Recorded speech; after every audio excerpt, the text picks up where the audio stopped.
Call the meeting to order. All rise for the Pledge of Allegiance. Pledge allegiance to the flag of the United States of America and to the republic for which it stands, one nation, under God, indivisible, with liberty and justice for all. Roll call. All members are present. Approval of the agenda. Do we have any changes? None? Council? Okay. Do I have a motion to approve the agenda as presented? Motion to approve. Motion by Heidi. Second. Second by Dave. Call the question. All those in favor signify by saying aye. Aye. Opposed? Motion passes 5 in favor, none against. Approval of the minutes, February 3rd, 2016 regular meeting. Was there any changes, corrections, clarification that anyone has noticed?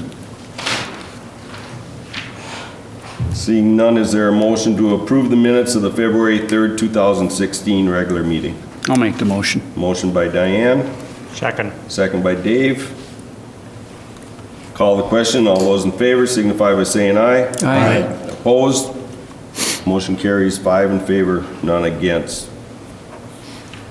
Now is our public open forum. Is there anyone here that would like to speak to the council? Is there anyone here that would like to speak to the council? Is there anyone here that would like to speak to the council? Seeing no one, our public open forum is now closed. We have no public hearings. That moves into reports and presentations. Annual prosecution report, Janelle Kendall. Good evening. Here with my annual report, honored to continue to be your city attorney as well as your county attorney. So first, as we do each year, we'll talk about diversion and those things that we didn't prosecute before we get into things that we did. As you can see, you had 1 adult and 1 juvenile going through diversion this year. Unfortunately, that adult decided not to keep that off her record and decided that she was not going to comply with the terms and conditions that we had, so she ended up going to court. But the juvenile made it, and the juvenile did some community work service as well. We've made some changes in the diversion program going forward, so I'll have a lot more to talk about next year. What we had was some research that we did as to the kids who went through diversion in my office, the kids who went directly to court, and we found that on a first offense, if they were truly a first offender, the outcomes were nearly identical. Some people just need to be told to knock it off. Some people just need to get that official response of what the heck are you doing, and this is a bad idea, and get some education. And that was really all it took. So we decided to take a bigger chunk of those offenders into my office rather than sending them to court, since there was really no difference in the outcome. And we're going to now spend a little bit more time on the next level up. Kids that have not only had an offense, but they may have been in foster care, they may have been truant, they may have been in a child protection case, and take a little closer look at those kids that even if they've had maybe 1, 2 minor things before, what's going on here? And let's spend a little bit more time on those kids and see if we can keep them out of more serious offenses. So we talked with local law enforcement across the county about which other cases we were going to take a look at. And next year I will report back to you on how that's going. But we do expect a lot more kids to be kept out of court, but with a lot closer look at what's going on at home. The Sauk Center prosecutions, it looks like this, the city report. As you can see, your numbers are up a little bit. I'm going to let the chief tell you about that. I'm glad that we're here giving our annual reports at the same time. You'll notice that our numbers match, and it's not because we talk to each other about it ahead of time. We're just keeping track of the same things. He's keeping track of everything that goes on up front. Mine is basically those things that come out the court system. Across the county, numbers are up. Across the state, across the nation, numbers are up. I think I mentioned to you last year when the economy came back, so did crime. Don't know what to tell you about that, just can tell you that that's a fact. And your numbers are, again, pretty consistent. They're up slightly, not a ton. We get very good work from your police department. Every year before I come out here, I specifically ask my lawyers, how's this going? Not only do we work closely with your police department, but with your school district. Have had a lot of contact with Superintendent Brooks over a particular case that was problematic, and we welcome that opportunity to let people know exactly what's going on with individual cases when we can and when we should. So I again make that offer to you. If there are things going on that you'd like to hear about, public information that I can tell you, be happy to do that, and specific problems or things that are going well. I like it when people call and tell me, hey, that really came out the way that we'd like to see. So that's good too. This then is the numbers overall in the county. These are the felony crimes. The things that I do as your city attorney are the misdemeanor crimes. Worst thing that's going to happen there is someone's going to spend some time in jail and go and be on probation. What the rest of these numbers indicate are felony crimes, which means someone can end up in prison, not in jail. We set a new record last year, as you can see, by quite a ways. Went from 900 to well over 1,000 felonies, and we are on that pace again. Unfortunately, if you look at the numbers below, those are person crimes and those are drug crimes. The chief will be telling you about the increase in drug prosecutions that we've been able to do, partly as a result of your canine, partly of a result of you just got a good police department and they're paying attention and they're catching people and we're processing those through the system at a higher level than ever before. That's true generally, but it's true specifically of Sauk Center because of the good work that's going on here. You can see the child protection numbers are also continuing to be absolutely through the roof. Again, that's something that we're seeing statewide, and it's not necessarily just because of the extra attention that was put into that through the governor and through the legislature. Those numbers were starting to go up even before we started to have that conversation. So the good news about that is we're having a chance to get some more intervention to make kids' lives better. The bad news is that is a lot of volume going through the court system right now. That said, I can tell you Stearns County is in fact the fastest court system in the state of Minnesota. The Chief Justice actually made a presentation to the County Attorneys Association last fall, and because of the close work that we do with law enforcement and the fact that we're involved with them up front, taking a look at the search warrants, taking a look at which things should be going through the court system, we just resolve our cases faster, literally, than anyone in the state. And I heard that directly from the Chief Justice herself. So we're very proud of that. We're proud of the relationship that we have with law enforcement and the good work we've done in the past year. Of those 1,000 felonies, 51 of them came out of Sauk Center, and as the chief will tell you, about half of those were drug crimes. Questions? How many years has your diversion program been? We've been doing this particular version of it since 2004, and that was one of the reasons we took a look at what the current research is and what we should be doing, because after doing it that long, there's got to be some improvements that have occurred, and the national research told us to basically take it up a notch. Okay. So I wanted to make sure law enforcement was okay with that. When I was first elected, it was referred to as catch and release. No. If we're going to catch them, we need to do something about it, but we need to do something that matters and is actually meaningful.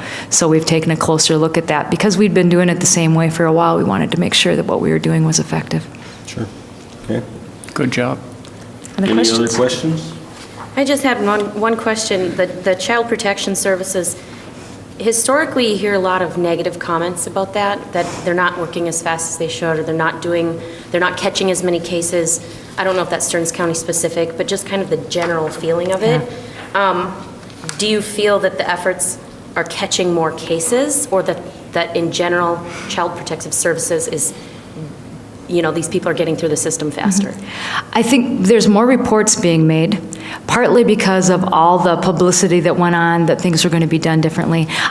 We actually welcomed the changes in the law and the system. We were under the impression that things could go better. Certainly that we should be looking at the backgrounds of these families. Yeah. That as a criminal prosecutor, of course, we're going to look at what's gone on before and deal with this crime in that context. So to not deal with that way in child protection didn't make much sense to us, so we were involved in some of the legislative changes. But at the same time, nobody cares for the kids more than the social workers, and sometimes that means things may not have gone into court as fast because they were trying to work with families on things, and now some of those rules and screening processes have changed. We worked very closely with our social services to get that done, but these numbers were starting to change even before the rules did. So, but I think the reports are better. People are more comfortable now feeling that something positive will happen. I don't necessarily think that the numbers going up are bad. I think that it's more action being done. Yeah, I agree. Anyone else have any questions? Thanks for your report. Thanks for having me. Thank you. Police Department monthly and annual report. Brian?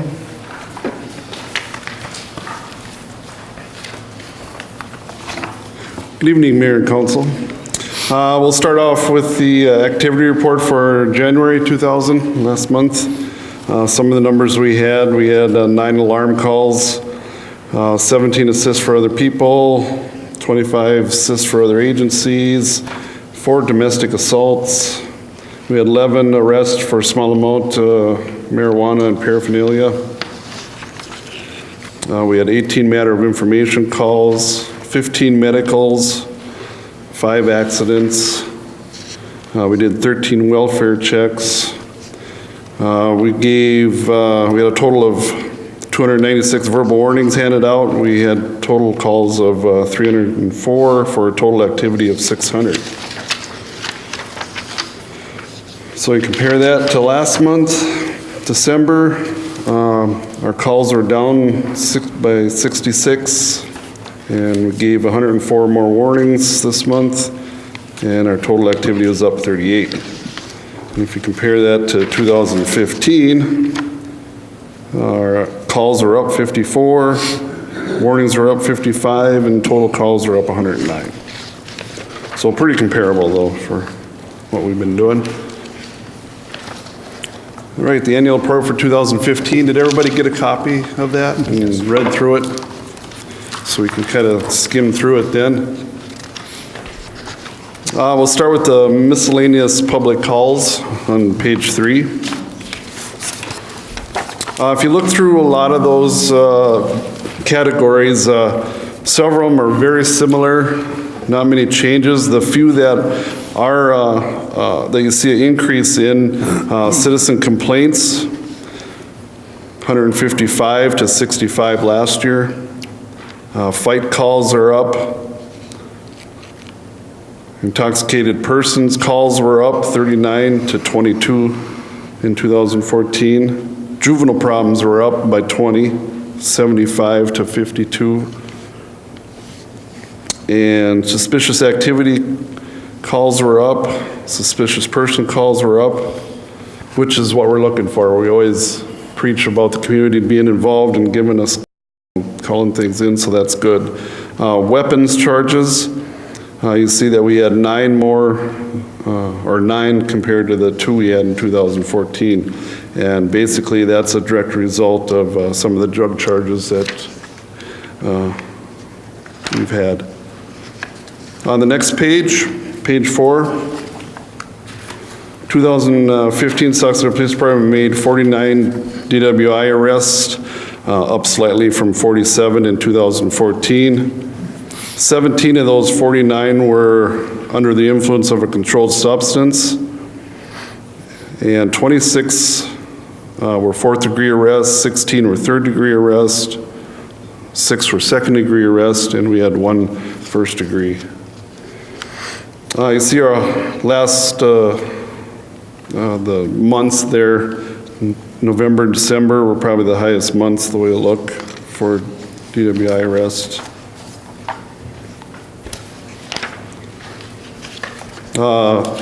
Page 5, reportable major crimes of robbery, burglary, theft, arson, domestic assaults, assaults, and sexual assaults. You see every one of those graphs are down, which is a positive thing. Some of them not by much, but at least they're on a down slope. So very positive outcome there.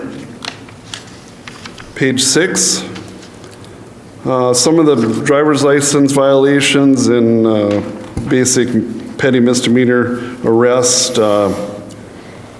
You see we had 41 driving after suspensions compared to 33 in 2014. Driving after cancellation, we had 15 of those compared to 11. Driving after revocation, 64. 62 of them in 2014. No proof of insurance was down, and the actual seatbelt tickets are down. Speeding tickets were up. Pretty comparable though for each year. Traffic accidents were down from about 190 to 100. I think that's a direct result of the weather. A lot less, milder winter this year, creates a lot less road issues. Assist for other agencies, on the bottom. You see the State Patrol, 89 this year. We had 89 assists for them last year. Stearns County, we had 104 this year, 114 last year. Melrose PD, we assisted them 49 times compared to 73 in 2014. And Todd County, we assisted them 14 times compared to 9 times in 2014. Page 7, some of the drug statistics. Possession of paraphernalia, drug paraphernalia, and small amount of marijuana arrest. You see we're up from 2014, approximately 60 to arrests this year to 42 in 2014. Controlled substance charges, especially controlled substance in the 5th degree, was up considerably. We had 28 of those compared to 15 last year. Bottom there, warrants arrest. We had a total of 44 warrant arrests, 22 misdemeanor arrests, 1 gross misdemeanor arrest, 6 felony arrests, and 15 A&D orders. A&D orders are apprehension and detention orders that are issued by probation agents for violating their court orders of release. Next page, page 8. Canine statistics. We had 1,647 grams of marijuana that was obtained, 40.85 grams of methamphetamine, 6 grams of cocaine, 5 grams of Molly, 2 ecstasy pills, 1 gram of heroin, approximately 700 miscellaneous prescription pills we picked up, over 1,000 pieces of drug paraphernalia. Estimated value of that, $15,000. The small graphs that you can barely see, we had to fit them in. You see that December, pretty high month of deployments by the K-9, and February, April is pretty high. And then that bottom graph is his training hours. You see he's very consistent. He pretty much puts 20 hours of training in a month, which is a lot of training. And in February was when he went to get the dog certified, so he did extra amount of training that month. Sonny conducted 40 assists for other agencies, locating controlled substance and paraphernalia in February. Like I said, he was certified. ASPCA, United States Police Canine Association certified.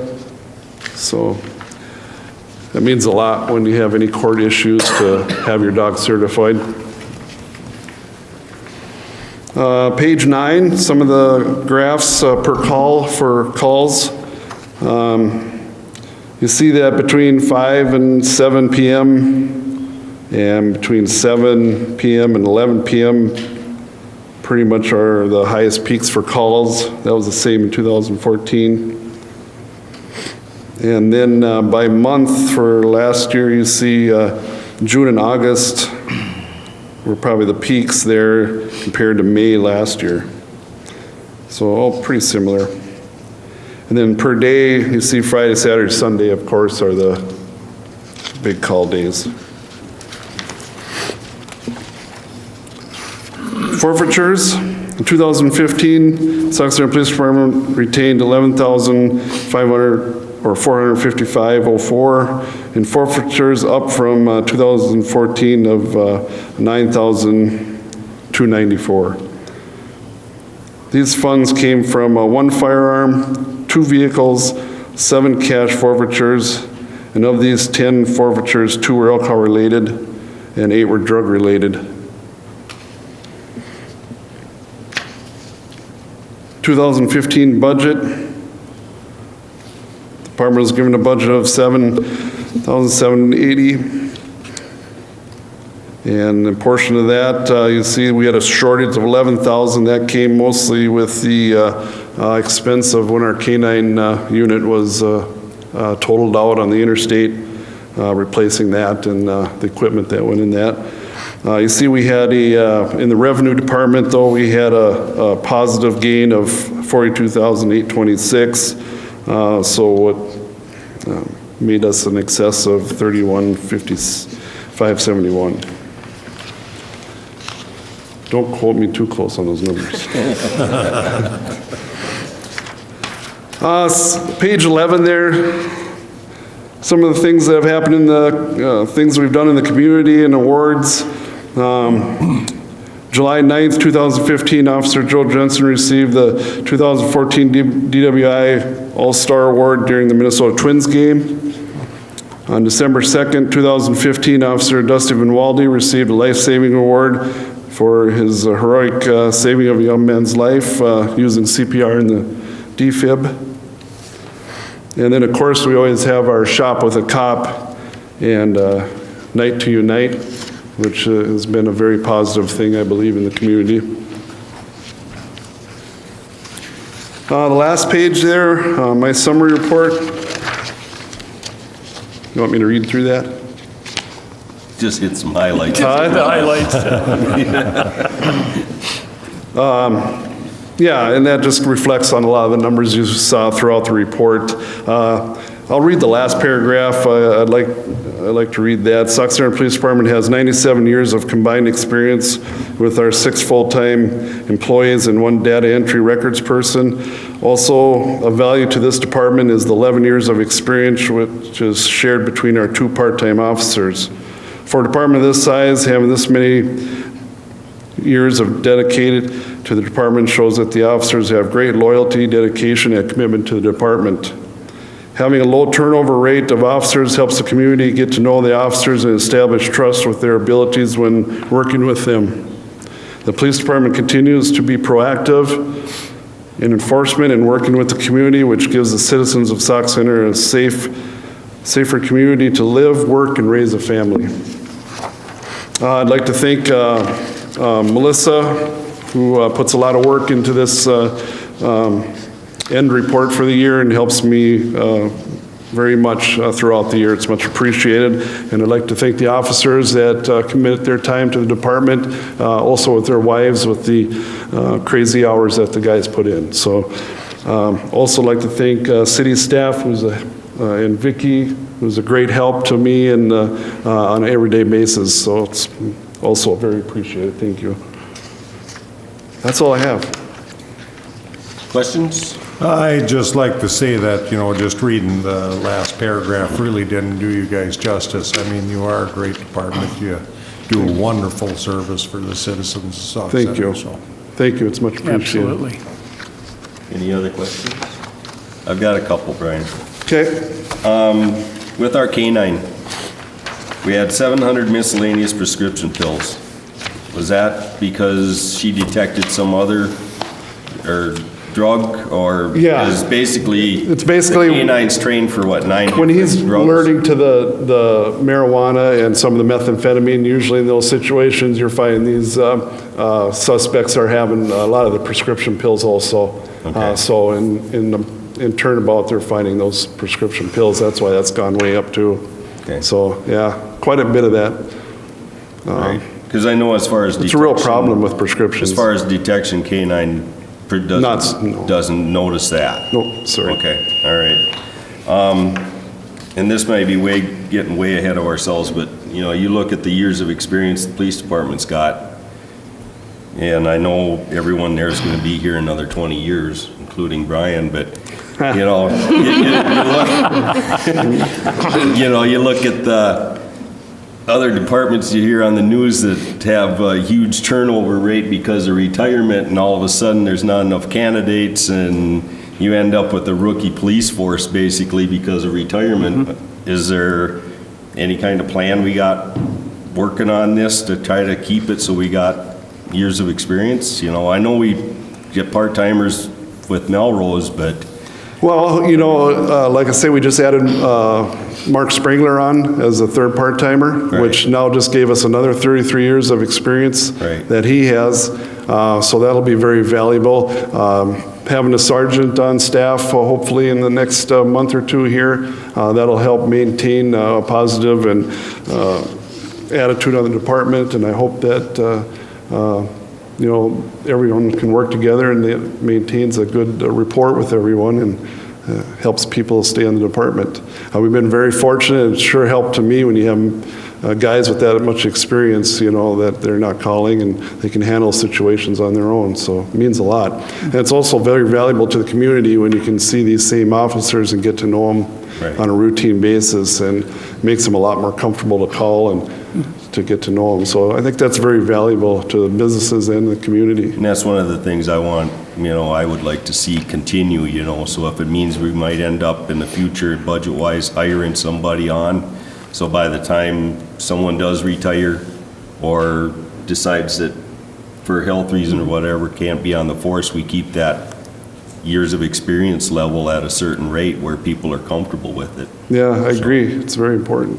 So, Yep, very fortunate. And we appreciate the council too to let that happen. okay. Any other questions for Brian? Thanks, Brian. Thank you. Planning Commission report? Good evening, Mayor and Council. In your packet, you have a copy of my agenda from the Tuesday, February 9th Planning Commission meeting. We had no public hearings, and we had my January building permit report, which actually for January, we had quite a few building permits. 10 is a pretty high number. I'm usually in the single digits for the first month of the year. Then also included was my year-end totals. One was for the building inspector compensation schedule, the land use request log, also the 2015 zoning permits that were issued throughout the year, which that was about 2 pages. And then on the last page, which is page 20 of your packet, the total building permit valuation and building permits from the years 2005 to 2015. And this year, for the total building valuation, we were at $9.3 million worth of building value to our city. And that was with about 169 building permits. Okay. Any Questions? questions? And at our meeting, we did talk a little bit on some of the new business about a comprehensive plan. Ours has been in effect since the year 2000, so it is 16 years old. The council has been budgeting for the past few years. And we also had some conversation about the nuisance complaint and code violation process, and that might go well hand in hand with revising our comprehensive plan also. So that was just 2 of the things new business items that are coming up, so that we make the council aware of that. Okay, questions, comments? On the comp plan, did the planning commission take any action as far as going forward with it, or did they just discuss it? I believe it was going to come forward at a later date to the council to see if it was appropriate to maybe go out for RFPs. Okay, all right. Sounds good. I think this packet was lengthy the way it was, so. Okay. I don't have any other questions if someone else does. Okay, thanks, Sarah. Thank you. Thank you. Ambulance year-end report. Tim? Good evening, Mayor and Council. I'm going to give you the year-end ambulance report and also the billing report since Kathy Struffer couldn't make it here tonight. In 2015, we increased our level of members to 21. We had one member, Ron Hemsworth, that left the community, and he was such a value to our crew that we replaced him with 2 individuals. We do want to... Motion carries 5 in favor, none against. 7C, approve resolution 2016-14 authorizing grant application DNR trail grant. Dana Boucher presented a request to the Sauk Center Park Board to act as the applicant for a DNR trail grant. I did include a copy of the grant as far as it was completed at the time. The request is for funding for a snowmobile and a groomer to continue grooming the cross-country ski trails maintained on school property. The city would receive and disperse the funds. The request is in conjunction with the Sauk Center Public School District. They did vote 5-0 to approve the application as well. The grant request is for $10,125. The total project cost is $13,500, with the difference in funding coming from donations from local community groups and individuals.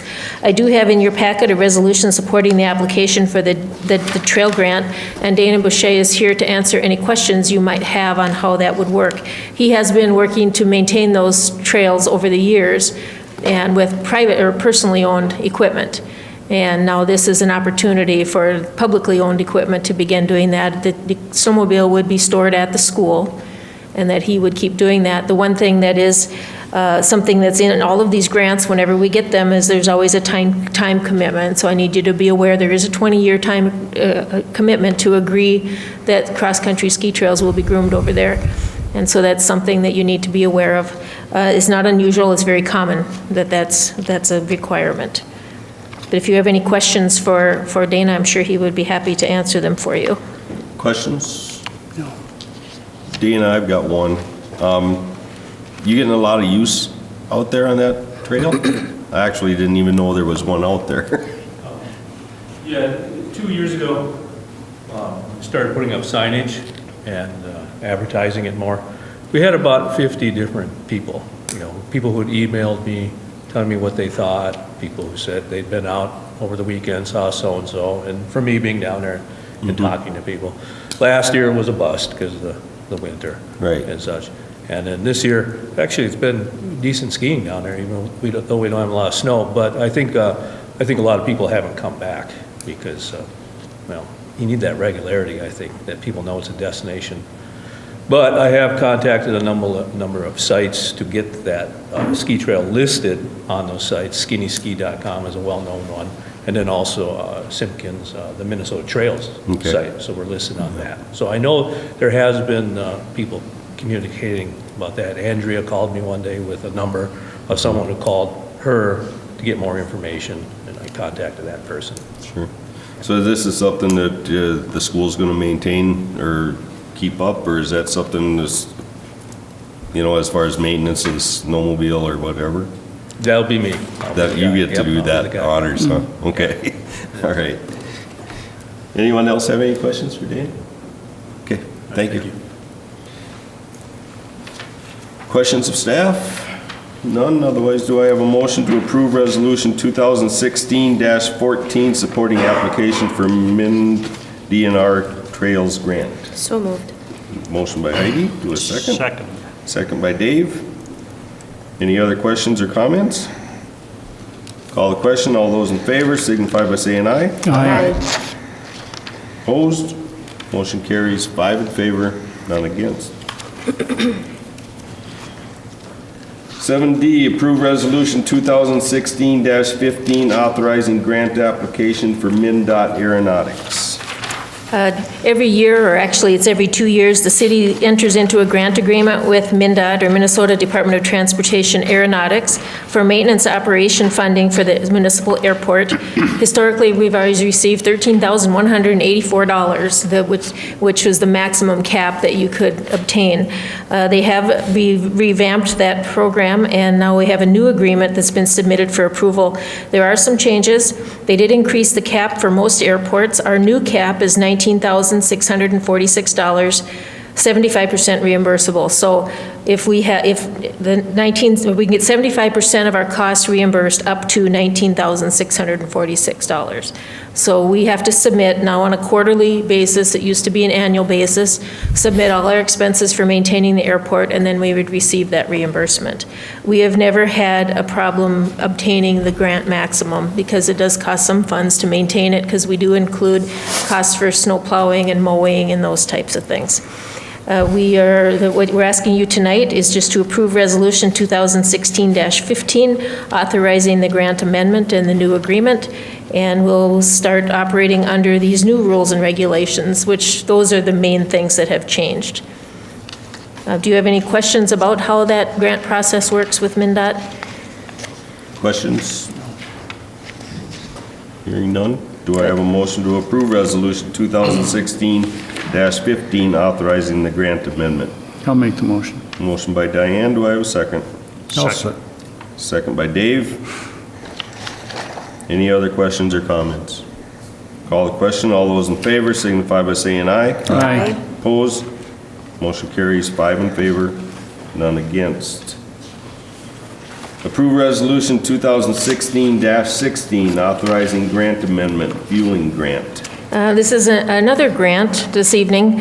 We currently are in a grant agreement with MnDOT Aeronautics to reimburse us for 60% of the cost of improving and upgrading the fueling system at the airport. And we have been working with this over the last year, and we did make some changes to the system regarding the fueling pump and the fueling hose, which were not included in the original grant application. So I contacted MnDOT and asked if there's a possibility if we could amend that, and they did agree to do that. And so if you could see our original project cost of $29,228, which was a grant of 17 and some change, has been now amended to $38,000 with a grant back to the city of $23,233. So what I'm asking is to approve Resolution 2000-16 authorizing this grant amendment for the fueling system, and that'll allow us to submit for reimbursement for those additional dollars. Questions? Good work. Every penny counts. That fueling, that's been a problem out there, so this. It has been. We hope we have it fixed now. Yes. Any other questions or comments? Otherwise, I'll be looking for a motion to approve Resolution 2016-16 authorizing grant amendment for fueling system. So, Motion by Heidi. Do I have a second? I'll second that. Second by Keith. Any other questions or concerns? Call the question. All those in favor signify by saying aye. Aye. Opposed? Motion carries 5 in favor, none against. 7F, approve DBE program update, airport runway project. I believe Warren, and I'm not sure which ones of you were all involved with when we did our DBE program back when we first started doing the hangar project in 2006 and 7. So we had to do what's called a disadvantaged business enterprise plan or program whenever you are expected to expend over X number of federal dollars. Because we are looking next year to do the runway rehab, which is a significant project, we are required to update our policy as it relates to disadvantaged business enterprises. I did provide you with a full copy of the policy. There's a couple amendments that we're making yet. But what it essentially does is we have to identify disadvantaged business enterprises, meaning we want to be either gender neutral and gender conscious or race neutral and race conscious of all the businesses that we could provide, that could provide services in working with these federal dollars. So first we have to go out to like the 20 surrounding counties, go into the state where they have registered their businesses and find out what percentage of the businesses actually are owned by either a minority, be it a woman or a race. And then we take that percentage, which we found 2.7% of the businesses we're likely to use are owned by that type of, race, or, whether it's a woman or a man. And then we use that number and we weight it based on what kind of business we're typically like to use, and we set a goal of 5.1%. And we didn't set a goal that we would achieve. We set a goal that we would be conscious of it, because we've had a hard time getting people to bid for us. So what we really have to do is take extra effort in reaching out to those groups and those businesses to make sure they bid. Once we offer them the ability to bid, we've kind of met our responsibility, because it's really hard, to actually place a bid based on that, but we want to make sure the opportunity is there. So that's really what you're doing by approving a policy on disadvantaged business enterprises. We're not guaranteeing we're going to use them.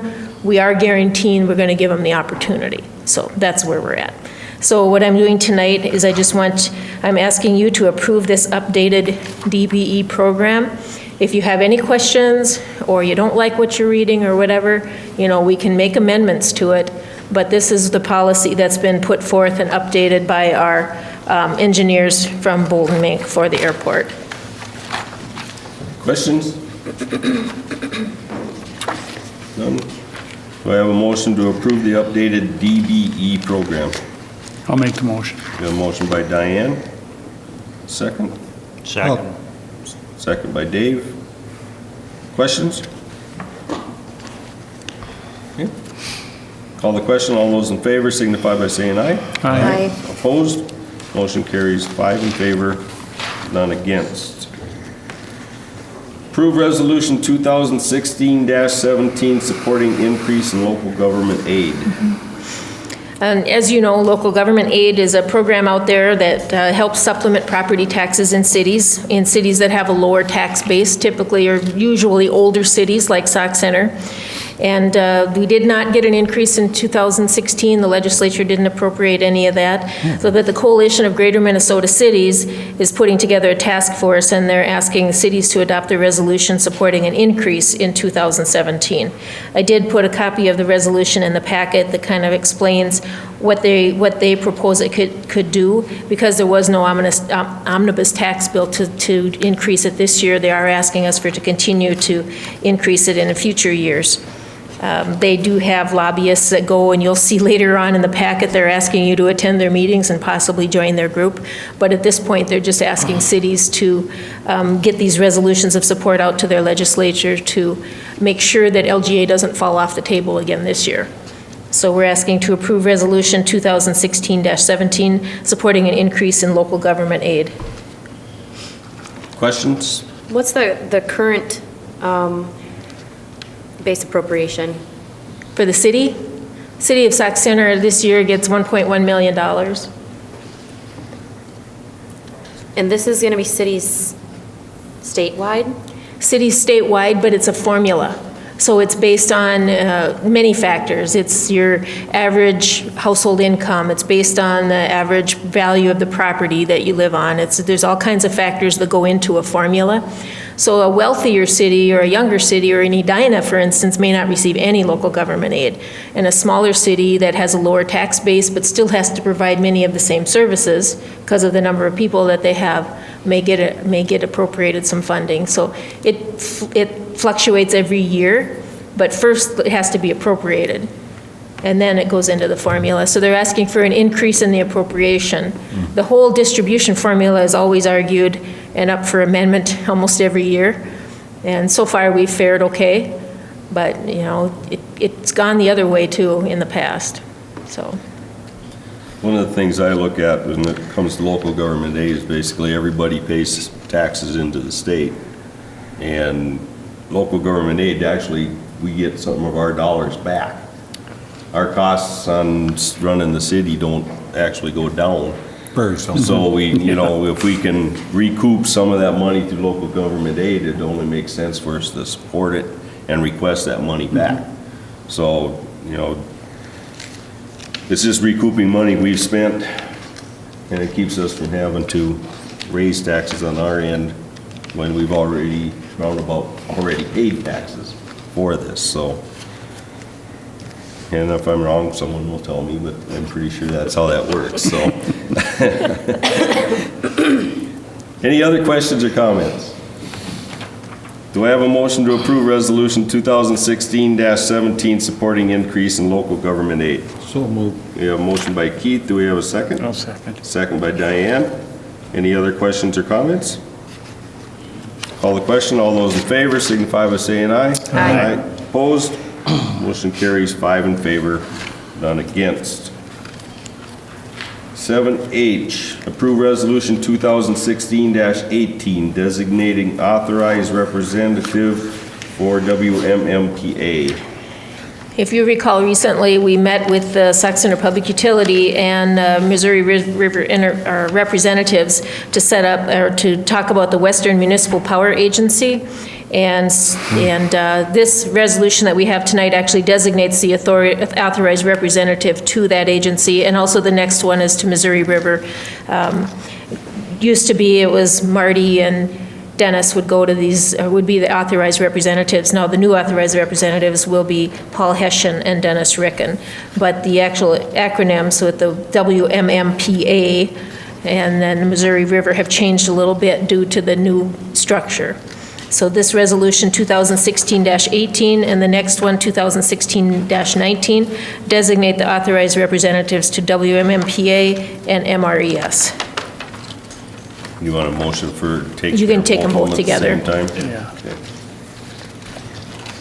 Do I have a motion to approve Resolution 2016-18 and 2016-19 designated authorized representatives to WMMPA and MRES?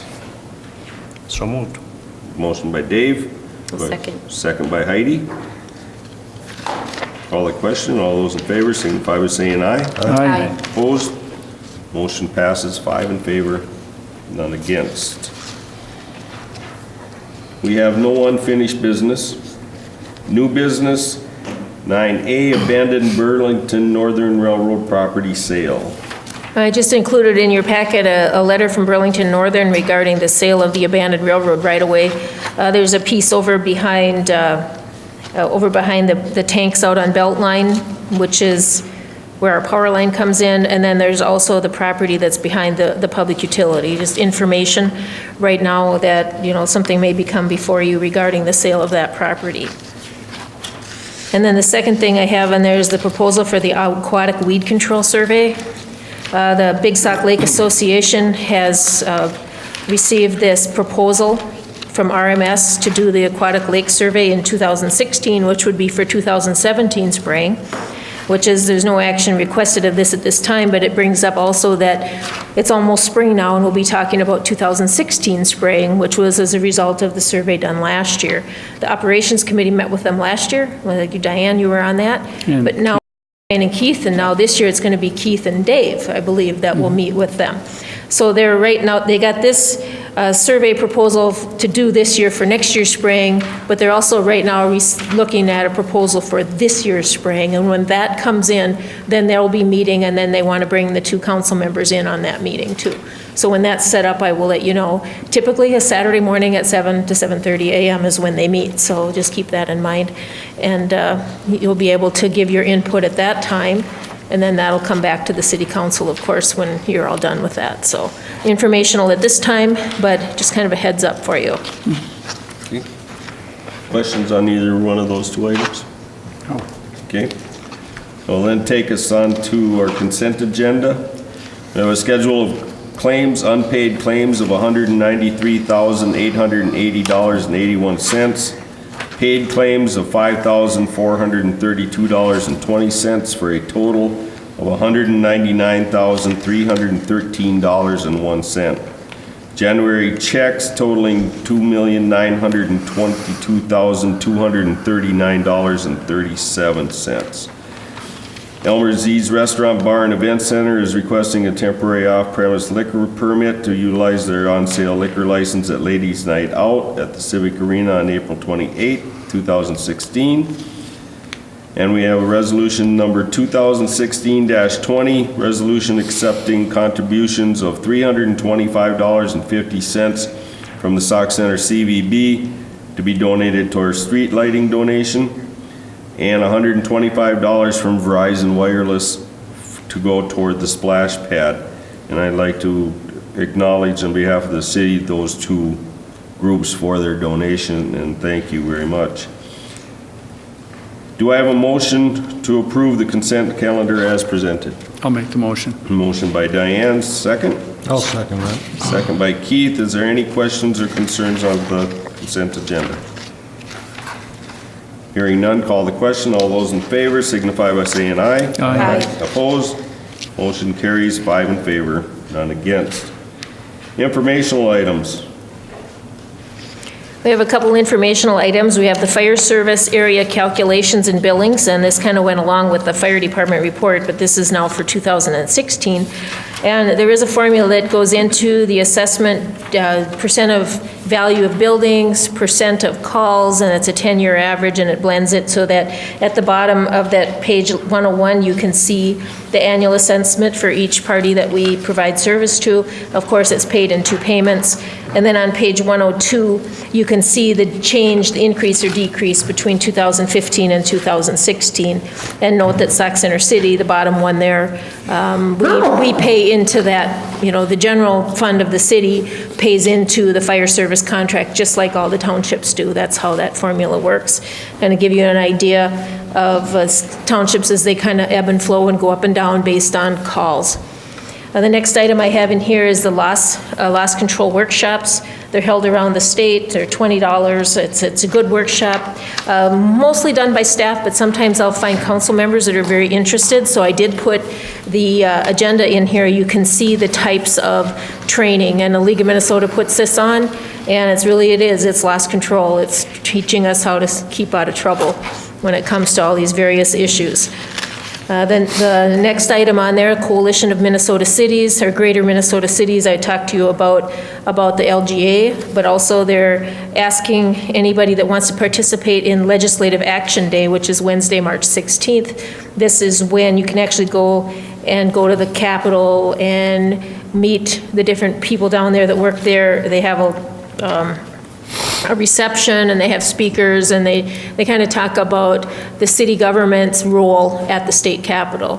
And so if anybody's interested in attending that, we can get you signed up for that. And the last thing I have is the caucus. Minnesota caucuses are Tuesday, March 1st at 7 p.m.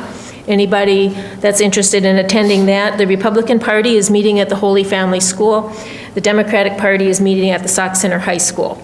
Both of them, of course, are 7 o'clock, March 1st. So as of that, that is Park Board night, but we have to be adjourned before that time, before 7 o'clock or 6 o'clock. Before 6 o'clock, we can't have public meetings after that time on that night. So you'll have time to get over to the caucus if anybody's interested. I've had people calling, and that's why I wanted to make sure everybody was aware where and when.